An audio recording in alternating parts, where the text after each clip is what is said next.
Os benefícios da nova era.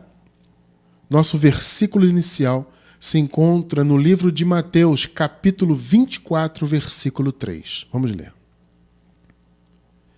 E, estando assentado no Monte das Oliveiras, chegaram-se a ele os seus discípulos em particular, dizendo: Dize-nos, quando serão essas coisas?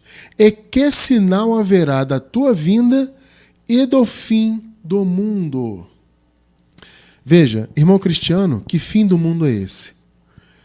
Há 3 semanas atrás, nós estudamos sobre esse ponto aqui, sobre o fim do mundo. O fim do mundo diz respeito ao fim de uma era. Você quer entender isso com profundidade? Eu vou deixar na descrição do vídeo o link desse estudo. É um estudo recente, mas de todo modo eu vou deixar o link para facilitar. Quem está assistindo a esse estudo agora pela gravação vai encontrar na descrição do vídeo no YouTube o link, tá bom? Para você estudar essa questão do fim do mundo com profundidade. Veja, o fim do mundo já aconteceu. Ah, Cristiano, que absurdo. Não, não é absurdo. Biblicamente você vai comprovar e você vai entender de fato o que significa isso através desse estudo recomendado, tá? Então, o que eu estou trazendo hoje? A visão de que com o fim do mundo, um novo mundo surgiu. Aliás, essa sempre foi a promessa. Entende? O fim do mundo para o início de um novo mundo. Então, nós estamos vivendo já nesse mundo novo. Aliás, já nascemos nele. Porque esse mundo foi estabelecido com a vinda do reino de Deus. A vinda do reino de Deus foi no ano 70 depois de Cristo. Aliás, também eu vou deixar na descrição do vídeo o link dos nossos estudos de escatologia consumada. Veja, amado, não tem como você entender a verdade do Evangelho sem entender que toda a escatologia bíblica já se cumpriu. Parece loucura? Ah, Cristiano Francisco, isso aí é muita loucura para mim. Não, não é não, amado. Veja, dê uma chance. Dê uma chance. Na nossa playlist de escatologia consumada, você vai encontrar muitos estudos. Já passamos de 50 vídeos nessa playlist. Mas você vai encontrar uma base boa nos 12 ou 13 primeiros estudos. Assista aos 12 ou 13 primeiros estudos, que com certeza só nesse início você já vai ter uma base e vai entender perfeitamente o raciocínio da escatologia consumada, tá? Então a escatologia já se cumpriu, então o fim do mundo já aconteceu e o início de um novo mundo também aconteceu. Fim do mundo, novo mundo. Mundo, no caso aqui, vem da palavra aion, que significa uma era, um período de tempo. Então, o fim do mundo foi o fim de um tempo e o início de um novo tempo. Esse novo tempo é a nova era. Olha, quando eu era religioso, eu sempre ouvia falar da nova era de maneira negativa. Como se a nova era fosse a era do diabo, a era que o suposto Satanás faria isso e aquilo. Vocês que foram religiosos também há muito tempo atrás devem se lembrar dessa fase, né? Falava-se muito algumas décadas atrás de nova era, né? Não, porque a nova era, que é o diabo, porque é o anticristo, porque isso e aquilo. E havia estudos, muitos estudos, né, sobre os símbolos da nova era. Vocês se lembram disso? Eu me lembro muito bem disso. Isso dava até um certo medo, né? Tinha até assim Tinha um quê de filme de terror, né? Quando você via algum líder ou algum especialista, entre aspas, né, dentro das chamadas igrejas, dando estudos a respeito dos símbolos da nova era. Então tinha aquele medo, aquela coisa, né? Que Jesus vai voltar, mas antes dele voltar, a nova era está aí, e o anticristo, e o diabo, e o Satanás, e os símbolos. Gente, vou contar para vocês que coisa pavorosa, né? E que coisa terrível e mentirosa. Por quê? Porque a nova era não tem nada de negativa. A nova era é a era da luz. A nova era é a era de Cristo. Olha que coisa interessante. E essa nova era, esse novo aion, novo mundo, então, né, também, porque a palavra aion ela é traduzida por mundo também, né? Mas o sentido é uma era, é um período de tempo. Então houve o quê? O fim de uma era.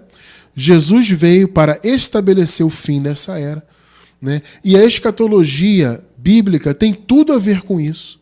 As pessoas pensam que a escatologia ainda vai ser no futuro e ela tem a ver, ou as pessoas pensam, né, que ela vai ter a ver no futuro com a destruição do mundo, literal. Né? Então o fim do mundo seria o fim literal da criação, né? Ou da terra como nós a conhecemos. Tá? E as pessoas então têm esse raciocínio de uma escatologia cósmica, de uma transformação física na criação. Gente, olha, não tem absolutamente nada disso na Bíblia.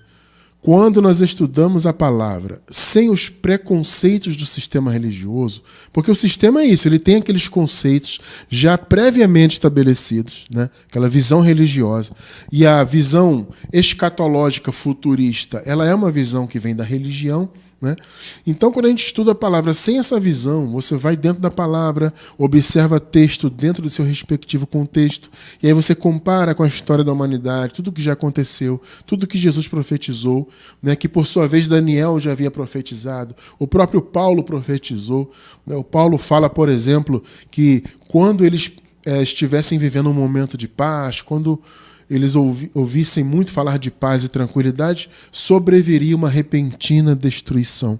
Paulo não falou isso? Pois é, foi exatamente o que aconteceu no ano 70. Né? Antes do ano 70 já havia guerras, rumores de guerras, conflitos, e no ano 70, depois desses conflitos, houve um período realmente de paz, se cumprindo o que Paulo falou, né? Um pequeno período ali. Né? Então Paulo disse, olha, quando eu ouvir falar muito de paz, aí é que vai vir a destruição. Então a destruição veio total no ano 70 ali em Jerusalém, destruiu a cidade, destruiu o país dos judeus, destruiu a religião israelita, né? A religião dos judeus, no caso, o templo veio abaixo, né? Foi destruído. Então se cumpriu realmente o fim daquele tempo, percebe? Fim do mundo é isso, é fim de um aion, fim do período de tempo.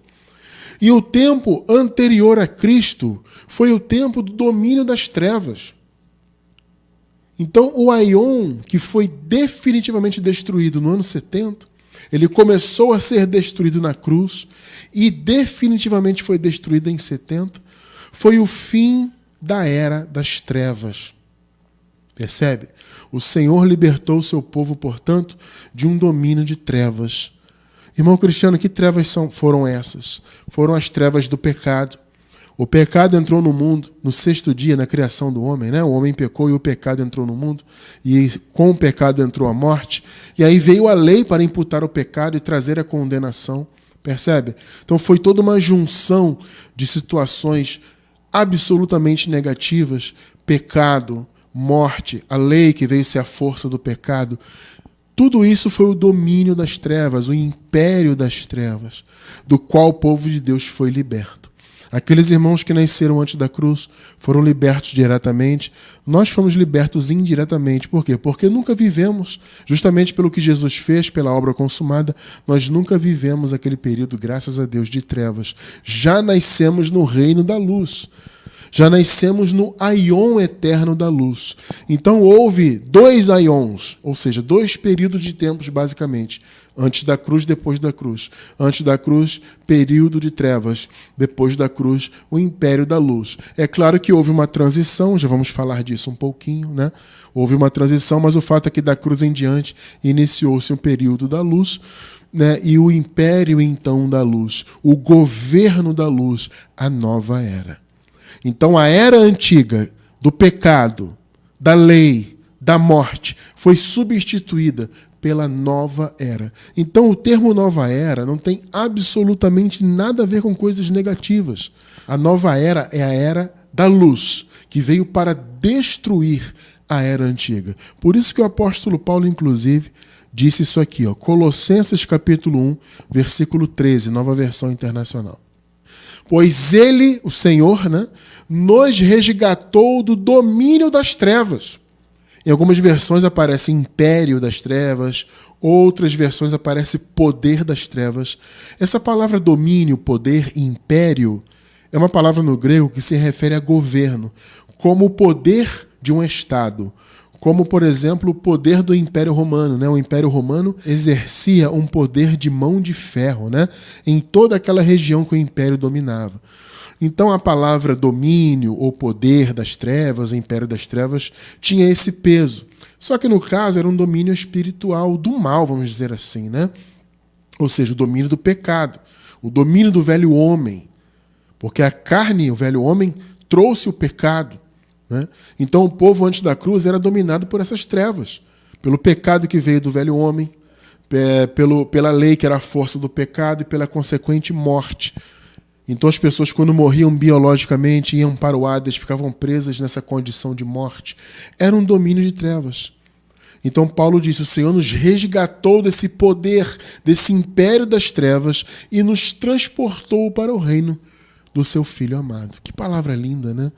Ou seja, houve a derrota do império das trevas. Como eu disse, a derrota começou na cruz, tá? Começou na cruz. Só que ainda havia, eu já vou explicar isso para quem não entende, né? Vou explicar melhor. Houve um período de transição, ou seja, a partir da cruz começou a nova era, a era da luz. Só que até a luz chegar, ainda houve um período de trevas, e eu já vou explicar melhor isso aí, tá? Então, o que aconteceu? Jesus, ele veio para ser a luz.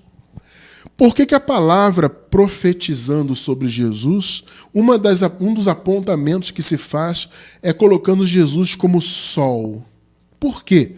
Porque sol é luz. O sol vence a escuridão. Entende? O sol vence a madrugada, né? O sol vence esse período de transição de um dia para o outro. É o sol que traz a iluminação. Percebe? É o sol, então, que acaba com as trevas. Então, quando Paulo fala que o Senhor libertou o seu povo do império das trevas, foi através da luz.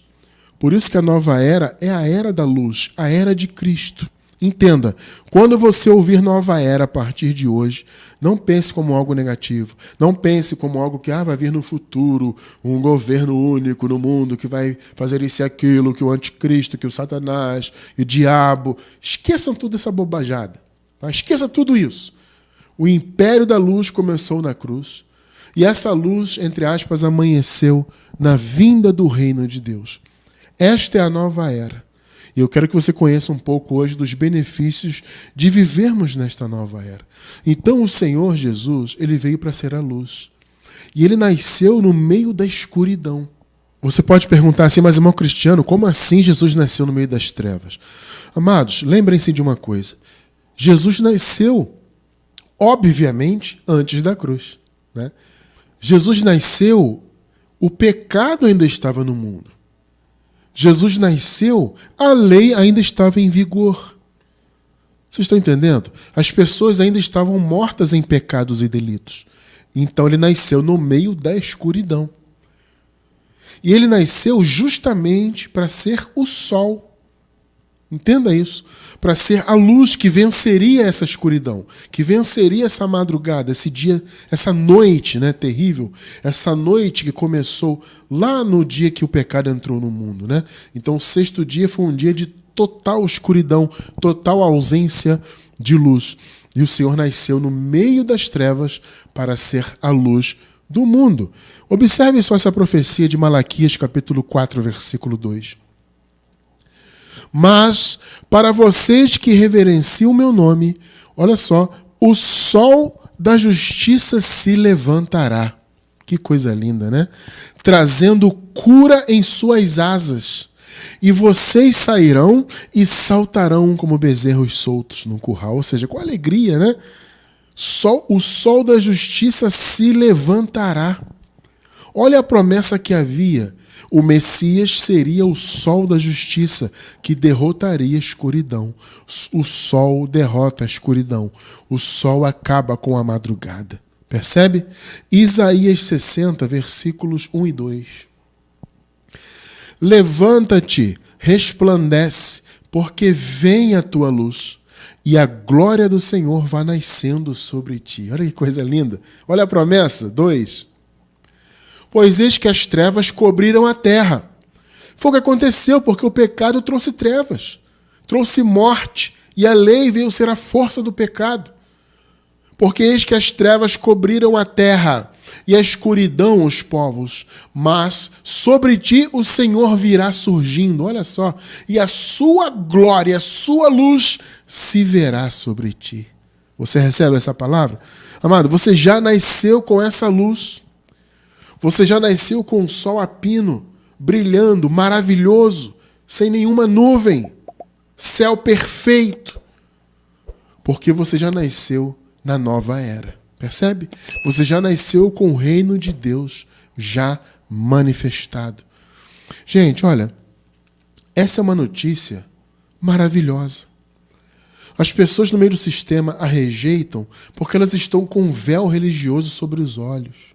Elas não conseguem enxergar o quão maravilhosa é essa notícia. Aliás, essa é uma boa notícia de fato, né? Evangelho é isso, boa notícia.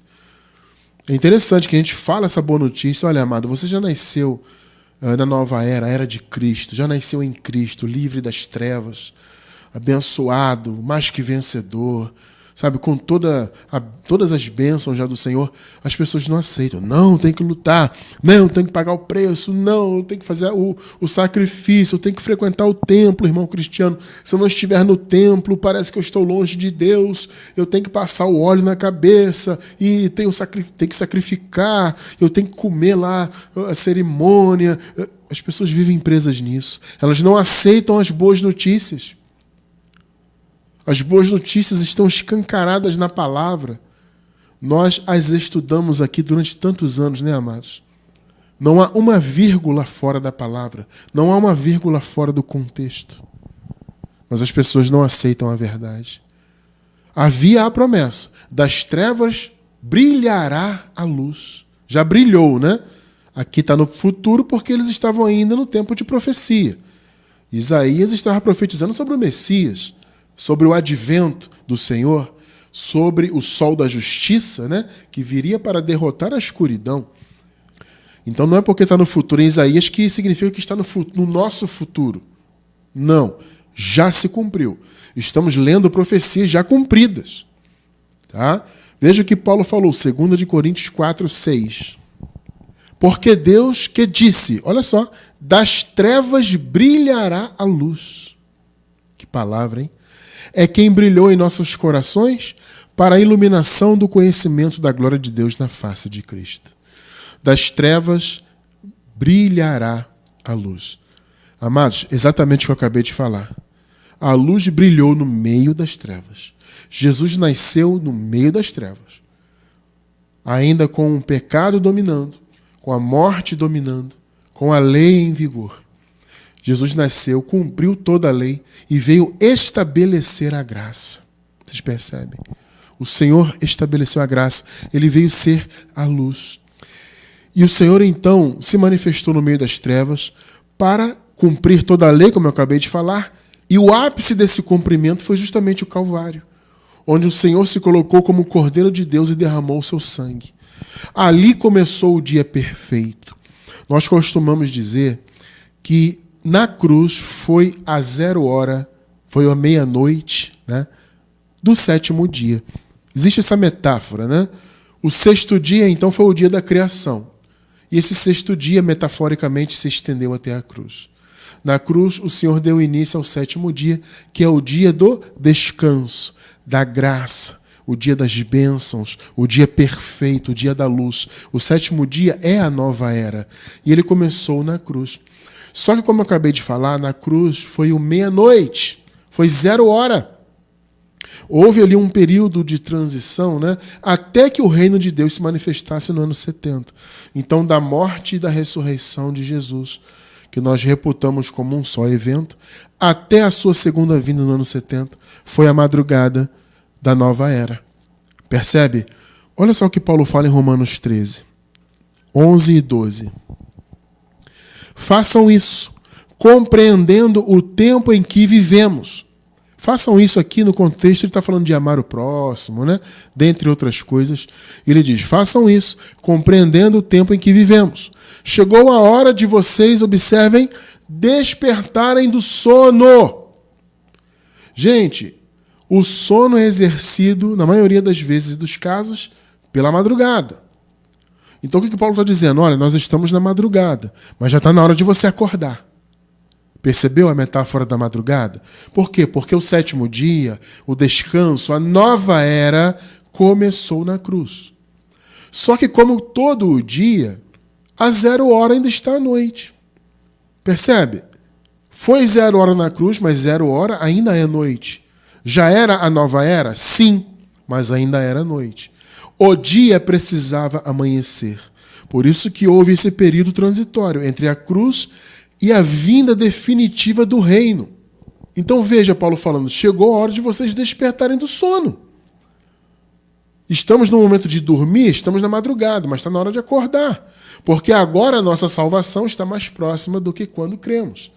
Eles estavam antes da manifestação da salvação. A salvação se manifestou plenamente no ano 70. Tá? Foram 3 atos da salvação.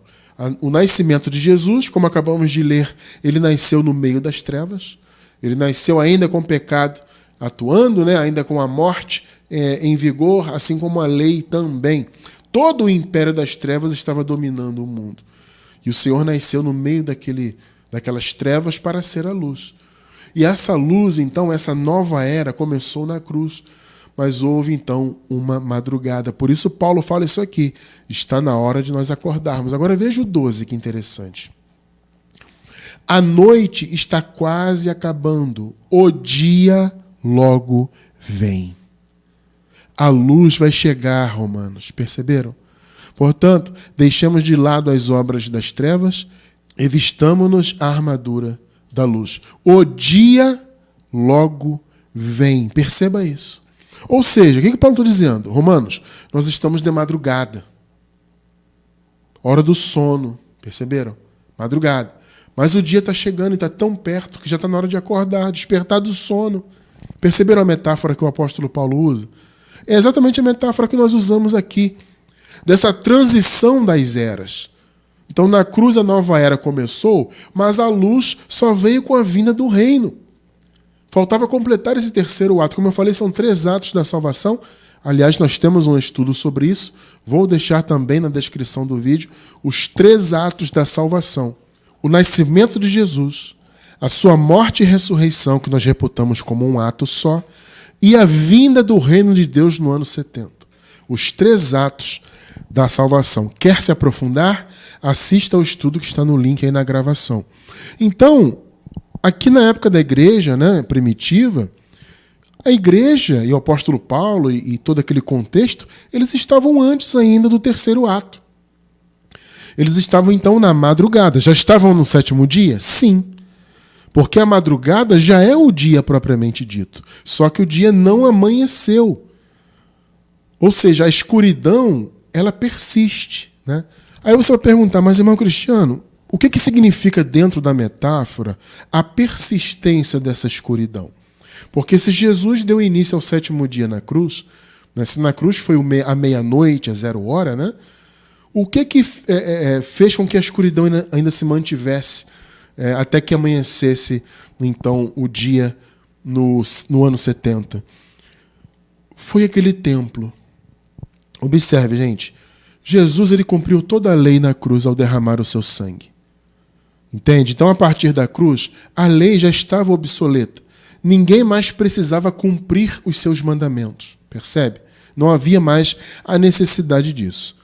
No entanto, os judeus, em sua desobediência, seguiram cumprindo a lei no templo. Então veja, Jesus morreu, mas durante todos aqueles anos, até que o templo fosse destruído, tudo acontecia ali. A lei acontecia normalmente, gente. O sumo sacerdote oferecia anualmente aqueles sacrifícios pelos pecados, né?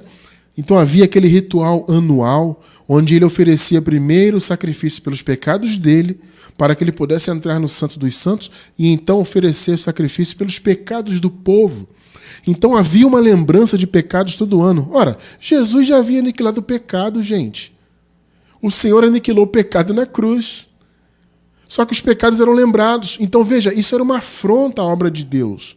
Isso era uma afronta. Aquele templo permanecer de pé era uma afronta ao que Jesus havia feito. Então aquele templo de pé, e não só a construção em si, mas o que acontecia ali dentro, era uma afronta a Deus, era uma afronta à graça, à obra de Cristo, ao sangue derramado. Então aquele templo representava a escuridão, ou seja, era um resquício da escuridão. Vocês estão entendendo o ponto? Porque a escuridão é isso. Antes da cruz, pecado, morte, lei, todo aquele contexto, maldição. o templo representava aquilo, porque o templo estava de pé justamente por causa da lei. E a lei era toda cumprida ali. Só que até a cruz, aquilo estava dentro do seu contexto correto. Só que na cruz o Senhor acabou com o império das trevas. Porém, as trevas persistiram, ou seja, a madrugada. Por quê? Porque o templo estava de pé. Então, gente, observe que quando Jesus falou, nós lemos logo no início, né, sobre o fim do mundo, naquele contexto ali de Mateus 24, Jesus deixou muito claro que a sua segunda vinda e a consequente vinda do reino de Deus traria a destruição do templo. Gente, vamos lá. Será que foi por acaso que Jesus profetizou isso? Pensa bem. Deus faz alguma coisa por acaso? Por acaso o templo seria destruído e foi. Não foi por acaso. Ele foi destruído porque justamente aquele templo é que marcava ainda, é que manchava a criação com a escuridão do antigo pacto. Vou repetir. Durante todo aquele período da cruz, até que o templo fosse destruído, a lei estava acontecendo ali. Todo o mover da lei. Então, as lembranças de pecados, como eu falei agora há pouco, as abluções, todo o ritual, né? E a imolação de animais, os batismos que eram as abluções, né? Eram feitas ali, a entrega dos dízimos, toda a ritualística da lei acontecia ali. Ou seja, era ainda o antigo pacto acontecendo dentro do novo pacto já inaugurado na cruz. Percebe? Ou seja, era um resquício da velha era na nova era. Agora, você se lembra do que Jesus falou? Que não se coloca pano novo, remendo de pano novo em remendo velho, em pano velho? Percebe isso? Lembra-se disso? Era o que estava acontecendo ali. Era o velho dentro do novo. A nova era começou na cruz, mas estava tendo um remendo velho ali, entre aspas. Aquele templo. Ou seja, um resquício da escuridão estava na nova era ainda. Por isso que Jesus disse, esse templo vai ser destruído. Então isso não foi por acaso. Perceberam, né? Então, o fim daquela era foi na cruz? Foi. Só que, em definitivo, a escuridão acabou no ano 70. Ou seja, o dia amanheceu no ano 70. Então eles estavam num período de sono, entre aspas, né? Madrugada é um período de sono, né? Só que Paulo falou, gente, está na hora de acordar. A nossa salvação está muito perto, né? Eles sabiam que estava muito perto, né? Eles não sabiam quando seria exatamente, mas eles sabiam que a segunda vinda estava muito perto. Então Paulo falou, olha, o dia está chegando. Você acabou de ler comigo, né? Então, amados, o dia chegou, gente. O dia chegou no ano 70. A nova era se manifestou, o novo Aion. Vou repetir, a palavra Aion, que é traduzida por mundo, né, nessa versão que lemos aqui na abertura hoje, o fim do mundo, que na verdade é o fim de uma era, entende?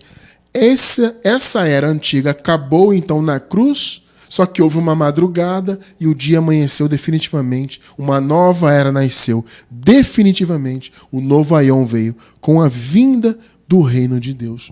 Então, entendam uma coisa, amados, nós lutamos tanto aqui para falar da graça, para que as pessoas se libertem de obras da lei, porque, veja, a lei obviamente não está em vigor, né? Ela foi destruída, ela foi cumprida, né, na cruz e destruída definitivamente no ano 70. Só que as pessoas hoje em dia, por causa da religião, elas, entre aspas, ressuscitam a lei em seus entendimentos. Veja, ninguém está debaixo da lei de fato, né? Cronologicamente, claro que ninguém está debaixo da lei, do ponto de vista do tempo. Tá? Só que as pessoas estão se colocando debaixo da lei em suas mentes. Percebe? Então nós lutamos para que as pessoas conheçam a graça e se libertem desses resquícios da lei na vida delas, né? Que elas pensam que são obras da graça, mas são resquícios da lei. A gente luta aqui para quê? Para que a pessoa viva de fato a nova era. Porque enquanto na mente dela ela tem que cumprir mandamentos, que são resquícios das obras da lei, ela tem que viver todo aquele conceito. Porque, observem bem, a pessoa, como já explicamos muitas vezes aqui, ela era pecadora, as pessoas eram pecadoras antes da cruz. Só que na cruz o Senhor aniquilou o pecado. E Ele tornou o seu povo nova criatura. Todos os filhos são novas criaturas. Independentemente de qualquer coisa. Só Só que as pessoas se veem como pecadoras ainda. Esse pensamento é ou não é do Antigo Pacto? Se você pergunta para um irmão hoje que não está em graça se ele é pecador, o que ele vai dizer? Claro, irmão, que eu sou pecador. Ele vai sentir até um certo orgulho de falar isso, né? Não, eu sou pecador, claro que sou pecador. Isso é uma blasfêmia. Os filhos de Deus são novas criaturas. Nós já nascemos novas criaturas. Se você disser que você é um pecador, você está negando a graça. Percebeu? Percebe o quão terrível é esse pensamento? Então, quando a pessoa diz eu sou pecador, ele está ressuscitando, por assim dizer, o Antigo Pacto na mente dele. É um posicionamento do Antigo Pacto. Ou seja, é um posicionamento da Era Velha. A Era Antiga, que já acabou. Só que essa escuridão está na mente da maioria das pessoas hoje. As que se dizem, inclusive, filhas de Deus, que servem Jesus, etc., elas têm na mente delas o resquício da escuridão antiga, da era passada. Por quê? Porque elas não entendem os benefícios da nova era. Aliás, elas não entendem nem que estão nessa nova era. Muitas, inclusive, como eu falei no início, têm até um pensamento negativo, né? Quando ouve falar em nova era, a pessoa fica até com medo. Ih, nova era é uma coisa maligna. Não. Nova era é totalmente benigna. É a era da luz, é a era de Cristo. Então a nossa luta aqui, amados, para falar da graça e ressaltar a importância da pessoa viver longe das obras da lei, dos conceitos da lei, é porque essa era já passou. Entende? A lei, gente, foi um dos pilares da era antiga. Pecado, morte, lei, maldição. Esses foram os pilares da era antiga. E um dos principais, um dos pilares mais fortes, era a lei. E a lei acabou. Percebe? Hebreus 10. Olha só que interessante. Versículos do 5 até o 10. Nova versão internacional. Por isso, quando Cristo veio ao mundo, disse: sacrifício e oferta não quiseste, mas um corpo me preparaste. De holocaustos e ofertas pelo pecado não te agradastes. Aqui é uma frase atribuída a Jesus, se referindo ao Pai. Aqui Jesus é colocado, numa visão metafórica, como um sacerdote. Tá? Então aqui ele é colocado dizendo isso para o Pai. Olha, sacrifício e oferta não quiseste, mas um corpo me preparaste. De holocaustos e ofertas pelo pecado não te agradastes. Versículo 7. Então eu disse, aí mais uma frase atribuída a Jesus: aqui estou, no livro está escrito a meu respeito. Vim para fazer a tua vontade, ó Deus. 8. Primeiro ele disse: sacrifício, ofertas, holocaustos e ofertas pelo pecado não quiseste, nem deles te agradaste, os quais eram feitos conforme a lei. 9. Então acrescentou: aqui estou, vim para fazer a tua vontade. Agora observe, amados, ele cancela o primeiro. Deixa eu repetir. Ele cancela o primeiro para estabelecer o segundo. Irmão Cristiano, o que é isso? Primeiro, segundo. Primeiro pacto, segundo pacto. Primeira era, segunda era. Perceberam?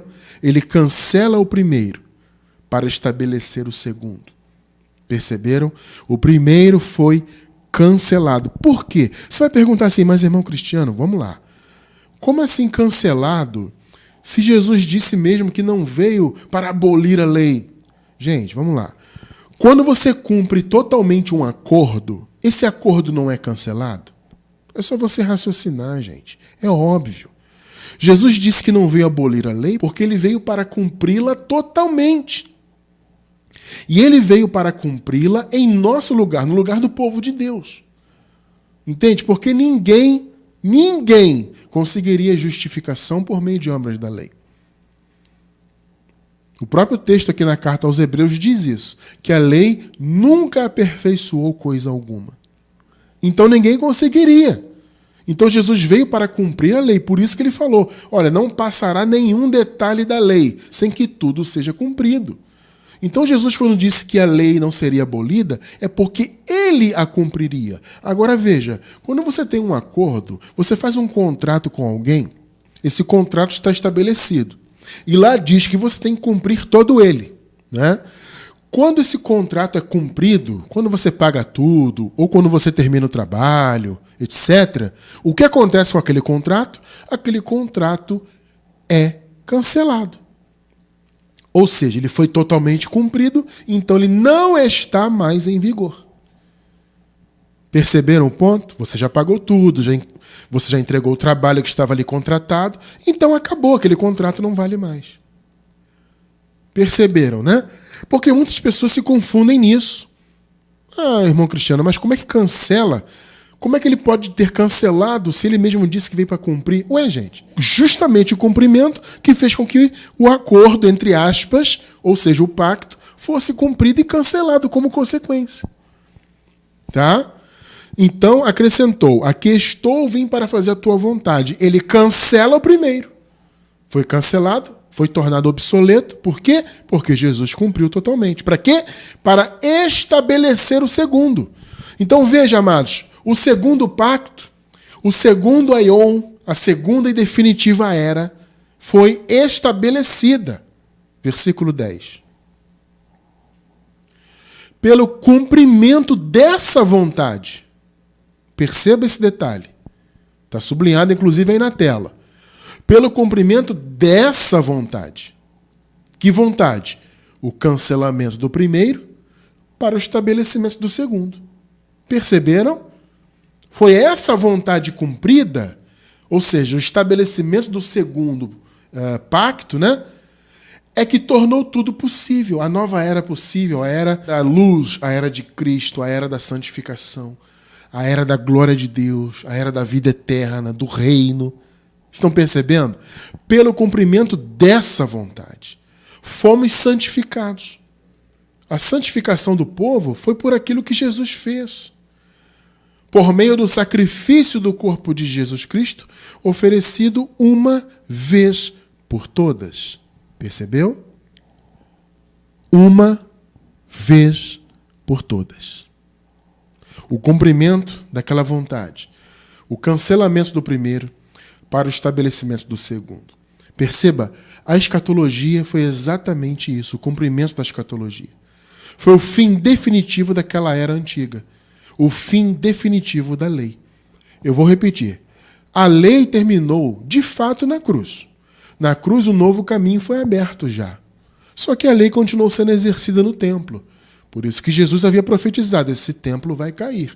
Só que ele não caiu na cruz, ele caiu no ano 70, com o cumprimento completo de todas as profecias. A vinda do reino de Deus, portanto, trouxe a destruição definitiva da era antiga. Entende? Então, quando o Senhor morreu e ressuscitou, ele abriu o caminho da nova era. Esse caminho foi atravessado pela igreja primitiva, né? Porque eles viveram a madrugada. Como nós lemos agora há pouco, né? Eles estavam no momento de sono, né? E Paulo fala, está na hora de acordar do sono, porque o dia está chegando. Né? Então eles estavam ali caminhando, a igreja primitiva, naquele período de tempo, que era uma transição para a nova era, que já havia sido inaugurada na cruz, mas não havia amanhecido ainda. Agora veja, Hebreus 10, 19 e 20, só para não ficar nas minhas palavras. Portanto, irmãos, temos plena confiança para entrar no Santo dos Santos pelo sangue de Jesus. Percebe? O sangue de Jesus foi derramado, então através do sangue dele, né, o povo tinha liberdade para adentrar os Santos dos Santos, por um novo e vivo caminho. Pegou? Por um novo e vivo caminho. Então a cruz e o sangue de Jesus abriu a porteira para o novo e vivo caminho. Que ele nos abriu. Em algumas versões aparece, nos inaugurou por meio do véu, isto é, do seu corpo. Perceberam? Então, amados, foi o corpo de Cristo que abriu o caminho da graça, que abriu a porteira para a nova era. Então a igreja primitiva já estava vivendo a nova era. Porém, eles estavam antes do último ato. Eles estavam antes do reino. Então eles estavam ainda atravessando, né, aquele caminho. Até que o dia amanheceu definitivamente no ano 70. No ano 70, então, houve a vinda do reino do Senhor. Gente, todos os benefícios da nova era são consequência do advento do reino de Deus. Na segunda vinda de Cristo, o Senhor havia prometido que o reino de Deus viria, né? E com o advento do reino, todos os benefícios espirituais foram liberados para todos os filhos de Deus. Muitos hoje aguardam o reino, por quê? Porque eles futurizam, né, entre aspas, o Apocalipse, o que é um absurdo total. Gente, olha só. Eu sei que parece loucura, eu vou repetir isso. Mas se você estudar sem os preconceitos religiosos, você vai entender com certeza absoluta, tá? Você vai compreender que a escatologia já se cumpriu totalmente. Mas como a maioria das pessoas pensa diferente, porque o sistema religioso vem ensinando isso ao longo de séculos, né? Então as pessoas aguardam ainda o Apocalipse se cumprir. Uns aguardam em parte, outros aguardam se cumprir totalmente. Elas ficam aguardando o reino vir ainda. Isso não faz sentido nenhum. E elas esperam, olha só um detalhe, elas esperam o reino vindo então com uma explosão no céu, que todos vão ver e vão olhar, até porque eles interpretam erroneamente aquela fala, né, que está lá no Apocalipse, todo olho o verá. Então as pessoas interpretam isso literalmente, né, e pensam assim, olha, o Senhor vai explodir no céu e todos vão ver o reino vindo. Vamos ler aqui, Lucas 17, 20 e 21. Observe só como seria a vinda do reino. E já foi. Certa vez, tendo sido interrogado pelos fariseus sobre quando viria o reino de Deus, Jesus respondeu, olha só, o reino de Deus não vem, vou repetir, não vem de modo visível. Nem se dirá, aqui está ele, ou lá está. Perceberam? Que não faz sentido a pessoa aguardar que o reino vai explodir no céu e todos vão ver Jesus, literalmente, nas nuvens. Não tem nada disso na Bíblia. Eu estou lendo, gente, um texto que não foi eu que escrevi, não, abençoado. Isso aqui é um relato de Jesus falando. Não é o Cristiano França falando. O reino de Deus não vem de modo visível. Lembrando, aqui eles estavam, claro, antes, né? Antes da vinda do reino. E ele está profetizando, só que ele está dizendo o seguinte, olha, não espere ver o reino fisicamente aqui. O reino não vem desse modo, tá? Não vem de modo visível. Nem se dirá, aqui está ele, ou lá está, porque o reino de Deus está entre vocês. Deixa eu abrir um parêntese aqui. Substitua a palavra entre por dentro de. Gente, eu não sei por que a Nova Versão Internacional não corrigiu isso. Mas a maioria das traduções traduzem essa palavra entre, né? A palavra no grego aqui é a palavra entos. Essa palavra significa dentro de. Existe uma versão em português que traduziu corretamente. O reino de Deus está dentro de vocês. E parece que só uma versão em português. Infelizmente, eu acabei de ler aqui a Nova Versão Internacional, que, aliás, é uma versão que eu gosto bastante. Nós a utilizamos bastante aqui, mas ela não está livre de falhas, porque entre vocês não é essa a tradução. O reino de Deus está dentro de vocês. Por que Jesus falou isso? Porque, gente, o reino é espiritual. Então ele veio espiritualmente para o mundo. Então, com o reino, todos os benefícios espirituais foram liberados. Olha, nós temos uma playlist, eu vou deixar também na descrição do vídeo, a playlist Já Nascemos. Se vocês assistirem aos estudos, estudarem, né? Não só assistir, mas estudar mesmo de maneira ativa, lendo a palavra, conferindo, etc., vocês vão ver que nós já nascemos com todas as bênçãos. Vocês vão entender isso. Por quê? Porque já nascemos com o reino manifestado.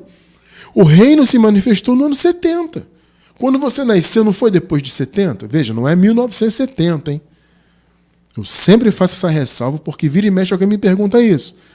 Ué, irmão Cristiano, por que você diz que Jesus voltou em 1970? Por causa da Copa do Mundo? Que o Brasil foi tricampeão mundial de futebol? Percebe? Não é isso. É ano 70, a primeira era cristã, antes do primeiro século. Tá? No ano 70, o reino se manifestou. Ora, todos nós, claro, já nascemos depois daquela era. Ninguém aqui nasceu antes do ano 70. Ninguém viveu na igreja primitiva, por exemplo. Tá? Nós nascemos depois, então o reino já, quando nós nascemos, o reino já estava manifestado. E todos os benefícios já entregues.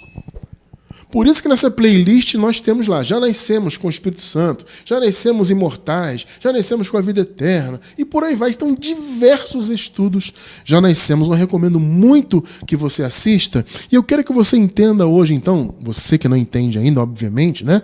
Você que está chegando agora na graça, na escatologia consumada, entendam, vocês já têm todos os benefícios espirituais. Gente, olha só, é por isso que a religião odeia a mensagem da graça e da escatologia consumada. Eles nos atacam, nos odeiam, chamam de falso profeta, diabo, você é um mentiroso. Gente, toda hora eu recebo por e-mail, recebo comentários aí nas redes sociais, no YouTube principalmente. Esse cara é um mentiroso, falso profeta, enganador, isso e aquilo. Porque eles odeiam. Odeiam. Por quê? A religião, ela é fundamentada no mérito do homem, né? Não de Deus, do homem, né? E os homens gostam de ter mérito. Não, eu sou salvo porque eu me esforço, eu sou abençoado porque eu frequento o templo, eu não falto nenhum culto, por isso que eu sou um abençoado. Entendeu? A pessoa tem esse pensamento, é ela que consegue tudo. Só que, na verdade, o mérito é totalmente, absolutamente, total de Cristo. E nós já nascemos com todo esse mérito já conquistado e todas essas bênçãos liberadas. Então você não tem que ser um religioso para lutar, para alcançar algo. Entende? Você não precisa disso, amado. Você é filho de Deus. E sendo filho, filha de Deus, você já nasceu com toda a herança. Recentemente, inclusive, estudamos isso. Por quê? Porque já nascemos na nova era. A era do reino de Deus, a era da luz, a era do sol da justiça. Você já nasceu nesta era. Portanto, você já nasceu com a presença definitiva do Espírito Santo.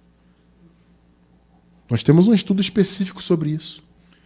Nós cristianos, na igreja primitiva, as pessoas recebiam o Espírito. Eu sei disso, eu conheço a Bíblia, graças a Deus. Eu sei disso. Mas estude que você vai entender. Aquelas pessoas nasceram e viveram antes da cruz, né? Ainda debaixo do pecado, viveram a transição. Então eles foram recebendo o Espírito Santo. O Espírito começou a descer ali e habitar no povo na igreja primitiva.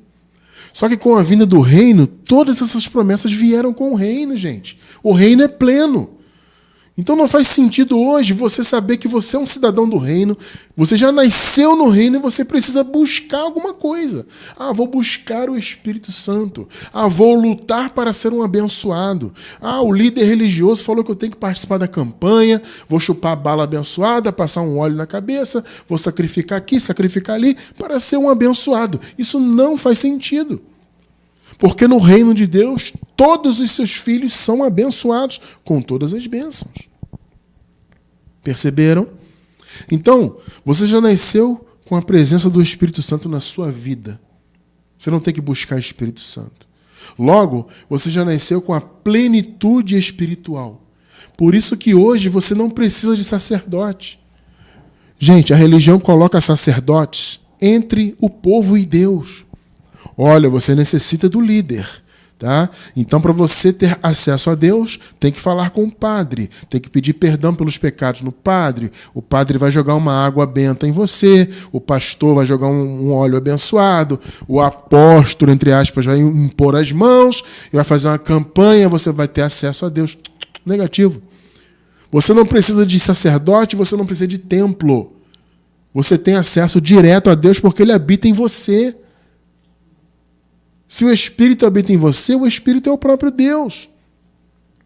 Então nós já temos plenitude espiritual. E Paulo falou isso escrevendo aos Colossenses. O Paulo falou assim, ó, e estais perfeitos nele. Colossenses 2, versículo 10. Estais perfeitos nele. A palavra perfeito no grego é pleno, completo, nada nos falta. Então você já nasceu com o Espírito Santo, logo você já nasceu com plenitude espiritual. Você não tem que buscar Deus em lugar nenhum. Deus habita em você. Percebe? Você já nasceu sem condenação. É um outro benefício do reino. Vejam bem, abençoados. As pessoas nasceram naquela época bíblica, antes da cruz, né? Nasceram debaixo do pecado, nasceram debaixo da condenação. Tanto que Paulo falou, né, que a lei foi um ministério de morte e de condenação. Você já nasceu sem condenação. Inclusive o juízo final já aconteceu. Percebe? Não há juízo, não há ira de Deus para você, não há condenação.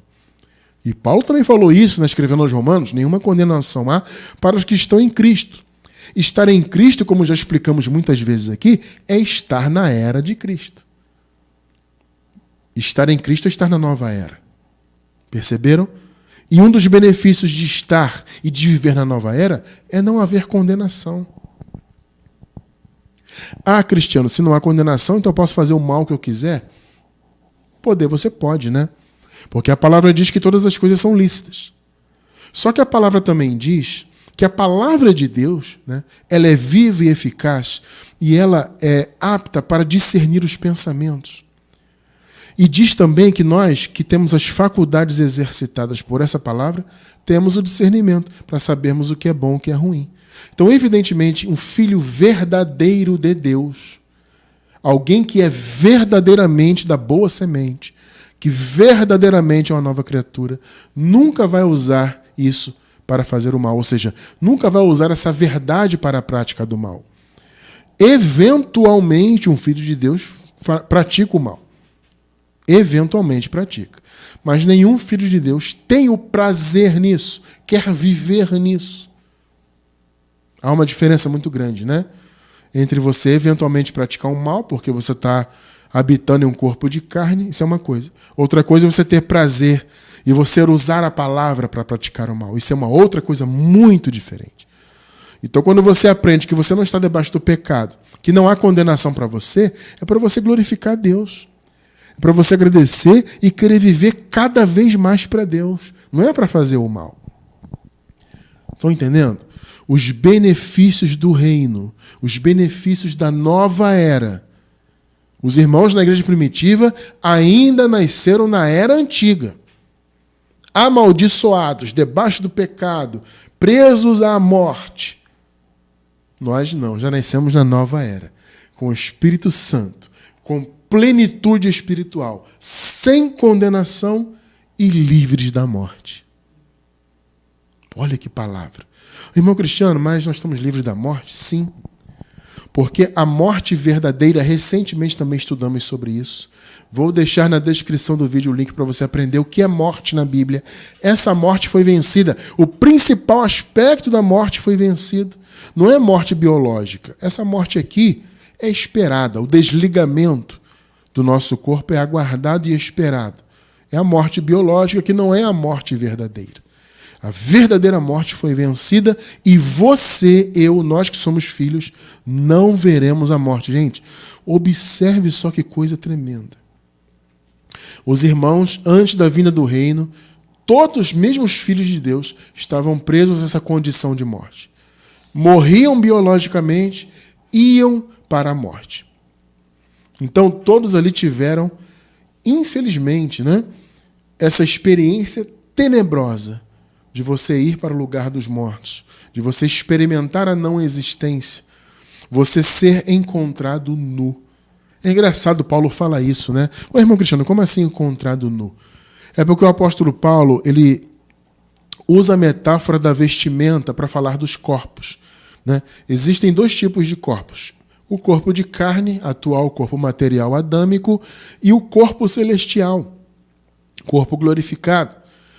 O Paulo chama esses corpos de vestimenta. Também, entre outras coisas, né, uma das metáforas é a metáfora da vestimenta. E aí Paulo fala que eles não queriam ser encontrados nus, ou seja, sem corpos.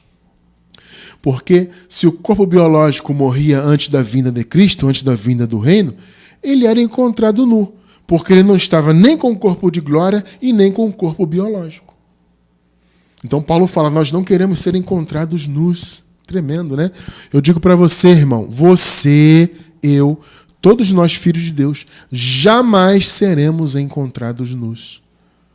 Porque hoje estamos vestidos desse corpo adâmico.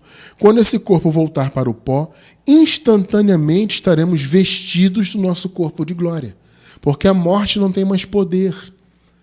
Entende? A morte era você ser encontrado nu. Era o seu eu, a sua alma, estar na não existência, no lugar dos mortos, no Hades, como queira chamar. Esse expediente acabou, foi aniquilado. A palavra diz que o Hades foi lançado e o inferno, né? Que é praticamente sinônimo, né? Porque inferno é sepultura, etc. O Hades e o inferno, a morte, foram lançados no lago de fogo. O lago de fogo é uma figura do juízo de Deus. Então acabou esse período aí. Entende? Não tem mais morte. Nesse estudo sobre a morte, nós explicamos isso em detalhes, tá? Quem quiser estudar, você vai aprender muito sobre isso. Então não existe mais esse conceito de morte. Não existe mais você ser encontrado nu. Você nunca será encontrado nu. Hoje você está vestido. A morte é só uma troca de vestimenta. Quando a morte, que no caso é a morte biológica apenas, né? Esse corpo biológico vai voltar para o pó, só que você vai seguir vestido, porém de um corpo de glória. Não haverá um estado intermediário, entende? Não tem mais isso. A morte acabou. Este é um dos benefícios do reino, é um dos benefícios da nova era. Você, eu, nós não seremos encontrados nus. Gente, que notícia maravilhosa. É uma pena que muitos irmãos rejeitam a boa notícia. Isto é evangelho. Imagina só, você saber que você não vai ver a morte. Você saber que você vai seguir vivo, não vai experimentar o Hades. Você não vai ser encontrado nu. Não há condenação te esperando. Você já está em plenitude espiritual. Você já tem o Espírito de Deus, o Criador de todas as coisas, habita em você. Pensa bem nos benefícios do reino. Como é bom saber que você já nasceu na nova era, com todos esses benefícios. Gente, se você não vai ser encontrado nu, se a morte já acabou, porque o reino de Deus já veio e acabou com ela, consequentemente, nós já estamos em condição de vida eterna. Esse é mais um dos benefícios da nova era. A nova era é uma era de vida eterna. Então você, filho de Deus, eleito, mais que vencedor, você tem a vida eterna. Nunca será encontrado nu. Percebeu? Então, amados, veja, os novos céus e a nova terra aguardados já se manifestaram. Mais uma vez eu digo, a escatologia, a promessa da escatologia e as profecias não diziam respeito a uma transformação cósmica da criação. É uma transformação de condição, é uma transformação espiritual. Ou seja, o novo céu e a nova terra é o seguinte, a terra antiga era a terra do pecado, percebe? A terra da condenação, a terra da maldição, a terra da morte, da ausência de Deus, né? Ou seja, Deus não habitava no seu povo na era antiga, percebe? Então havia todo esse distanciamento do Criador. Isso é a era antiga. Esta era, então, a antiga criação.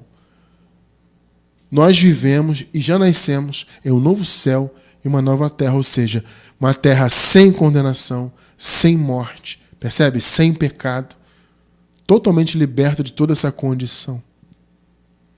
Entenda, você já nasceu em um novo céu e uma nova terra. Por quê? Porque você já nasceu numa nova era. Eu quero encerrar com duas passagens. Apocalipse 21, versículo 1. Depois que viu o juízo, João falou isso aqui, ó. Então eu vi um novo céu e uma nova terra. Pois o primeiro céu e a primeira terra tinham passado. Que coisa linda, né? Passaram, ou seja, acabou o pecado, a antiga era, a condenação, maldição, morte, tudo isso acabou. Então eu vi um novo céu e uma nova terra. Novo céu e nova terra estes que nós, nos quais já nascemos, graças a Deus. Pois o primeiro céu e a primeira terra tinham passado e o mar já não existia. O mar é uma figura dos povos, né? Ou seja, não havia mais essa questão de povos, de separação, porque para Deus, gente, não existe separação étnica. Deus vê o seu povo como um só, independentemente de etnia. Por isso que o mar já não existia. Veja, no novo céu e na nova terra que nós vivemos, não existe mar. Percebe? Ah, irmão Cristiano, como não existe se eu vou na praia toda semana? É claro que não existe no sentido espiritual, né? Ou seja, o mar no sentido dos povos, não existe esse mar. Não existe povos, existe o povo de Deus. Que coisa linda. 2 Coríntios 5,17. Pelo que, se alguém está em Cristo, estar em Cristo é estar na nova era, né? Então eu vou ler de maneira diferente. Pelo que, se alguém está na nova era, nova criatura é. Maravilha. As coisas velhas, já passaram.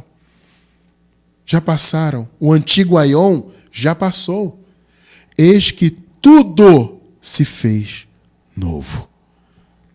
Glórias eternas ao Criador de todas as coisas. Nós glorificamos ao nosso Criador, o nosso Pai eterno, por essa obra maravilhosa. E nós o glorificamos ainda mais por ter nos permitido já nascer na nova era. Nós já nascemos em condição de vida eterna. Já nascemos um novo céu, uma nova terra, onde tudo já foi feito novo. Isso é um grande privilégio.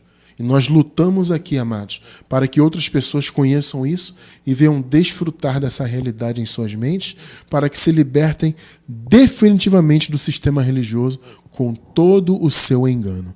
Eu louvo a Deus por essa palavra e que ela corra cada vez mais para a honra e glória do Senhor Jesus Cristo, Deus sobre todos.